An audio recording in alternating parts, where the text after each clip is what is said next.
अस्सलाम वालेकुम दोस्तों, आऊं जावेद अली एडवोकेट तव्हांजो मोहसन। ऐं हिन वक़्तु आऊं सिंध जी आला तारीख़ जेका आहे मोरड़ो मीर बहर उन जी क़बरुनि ते मौजूदु आहियां, उन जी दरगाह ते। हाणे थियो ईअं हुयो जो हिते परियां त ही पुल पई थी, ही पुल माए कुलाची वारी आहे, पुल हे ठीकु आहे न, हे शेरशाह परते बलोचिस्तान पई थी वञे।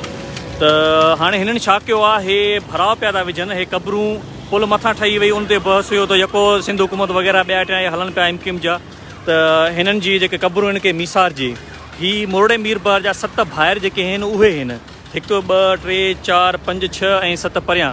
हिकिड़ी क़बर परियां हुई, अॼु खां तक़रीबन हे 4 5 महीना अॻु में मां आयो हुयुमि त हिते सभु शइ क्लियर हुई। ऐं हाणे ही शइ ही ॾिसो, हे भराव पिया था विझनि हिते, ही मोरड़े मीर बहर जूं क़बरूं आहिनि। हे सिंध जी आला तारीख़ आहे, जंहिंजे लाइ पंहिंजो भिटाई सां लिखे थो पियो त ऐं जा लॾो लोड इहे पर न घातू उड़नि जी कुन कलाची कोड सुख मसुता कॾहिं। त ही असांजा सिंध जा जेके हक़ीक़ी हीरो आहिनि, हिननि खे मिसारिजे पियो। सिंध जी जेका बि सोशल मीडिया आहे उनखे पुरज़ोर मां गुज़ारिश थो कयां त हिन सिंध जी मिल्कियत जी पंहिंजो मालिकी कयो।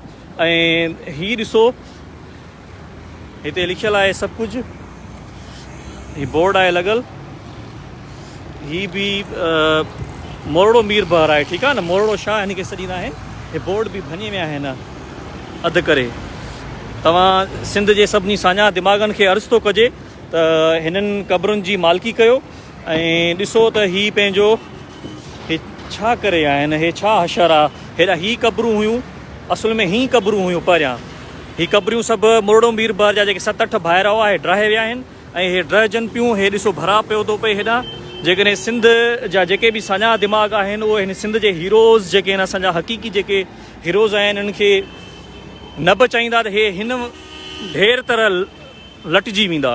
हे मोरड़ो मीर बहर जा जेके भाइर हुआ, मोरड़ो मीर बहर 7 8 पाण में जेके हुआ, उन्हनि जूं हे क़बरूं आहिनि।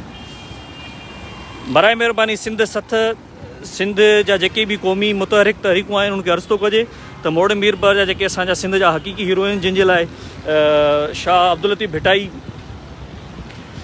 हिकु ख़ासि सुर लिखियो आहे, मोरड़े मीर बहर ते सुर घातू जेको आहे, उन में सॼो हिन जो ज़िक्र आहे। ऐं सिंध जा हक़ीक़ी पुट ऐं हक़ीक़ी वारिस ऐं मिल्कियत ऐं असांजा जेके मॉडल्स आहिनि, असांजा हीरोज़ आहिनि, परियां ही क़बरूं हुयूं, हिननि खे ड्राहे करे हाणे ही भराव थो ॾिनो वञे। ही माए कोलाची पुल आहे, ठीकु आहे। हिन जी बराए महिरबानी हिन मैसेज खे अॻिते वधायो ऐं जेतिरो थी सघे हिन खे अॻिते वधायो, छाकाणि जो ही जेकॾहिं हिन वांगुरु ढिग थियूं, ही हेठि क़बरूं ॾिसो ऐं हेॾा ही मिटी पई थी पए हिन जे मथां। हिन खे तव्हां अॻिते वधायो, जेके बि सोशल मीडिया जा दोस्त आहिनि हिन शइ खे अॻिते वधायो त जीअं वधि खां वधि हिन जी असां मज़म्मत कयूं था।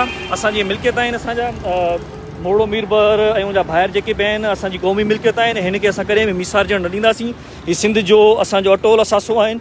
ऐं जेकॾहिं ही तबाह थिया त सम्झो त जेका बि सिंध जी तारीख़ आहे ॾींहों ॾींहुं कराची मां मिटाइण जी कोशिशि पई कई वञे। परियां ईअं हुयो जो क़ाइदे आज़म जो जेको बि कुटुंब हुयो उनखे मोटाए करे हेॾे कराची में शिफ्ट कयो वियो, अंदरूनी सिंध मां झिरक मां कढे करे। ऐं हाणे ही जेके सिंध जा असांजा हीरो आहिनि, हिननि खे तबाह पिया था कनि।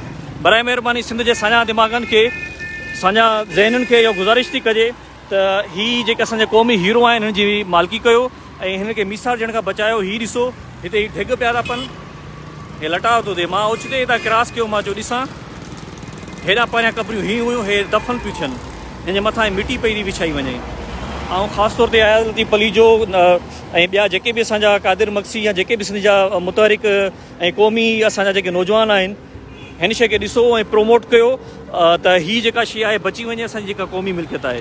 महिरबानी, thank you so much. Okay, जी लतीफ़।